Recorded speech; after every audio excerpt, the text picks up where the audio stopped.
Mert az igazság, mondná Jézus, én vagyok az út, az igazság és az élet. Az útnak itt is van egy széle, meg itt is van egy széle. Keskeny az az út.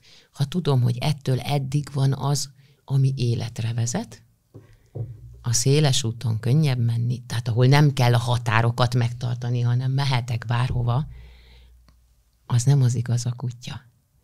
Tehát az, amikor tiszteletben tartom a másik határát, és én is meg tudom húzni a magam határát, azért, mert így igaz, hogy ennyit bírok, ennyit vállalok, ez vagyok én, ezt hívják azt hiszem asszertív kommunikációnak, meg én közvetítésnek, meg ilyesmi idegen szavakat szoktak hozzáfűzni, de pontosan erre kellene figyelni, hogy milyen minőség van abba a féligasságba. Nincs, mert csak mondják, és újra mondják, és hirdetik ezerrel, és nem tudják kitenni az íra a pontot. És ez tulajdonképpen, ha analóg módon gondolkozom, akkor lehet abban is észrevenni, hogy a gaz szóval egy kis növénykét is szoktam. Én szoktam gazolni igen, otthon. Gazok. És amikor a kerítés mellett gazok, a másik oldalon egy rét van.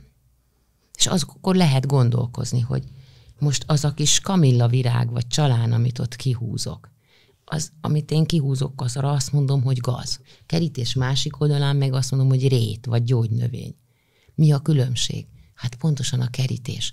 Mert a kerítésig, addig rét, kerítéstől a veteményesbe, ott már gaz. Tehát nem tudta, hogy hol a határ. Mert ott éppen a borsó volt, vagy a spenót, és nem kellene, hogy közé menjen a csalán, akármilyen is jó is a csalánteja. Tehát, hogy hol a helye. És ezt megint csak szoktuk mondani, hogy a helyes cselekedet, ugye Buddha 8 nemes igaz, helyes, igen, az mindegyik helyes, vagy a helytelen cselekedet. Ez a helytelen, a féligasság, mert nem tudja, hogy hol a határ.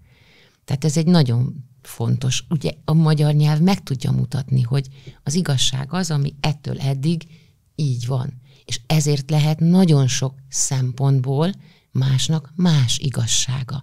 Mert attól addig neki van igaza, ettől eddig nekem van igaza. És ezért van a magyar nyelvben az, hogy nincs olyan, hogy igazságtudás.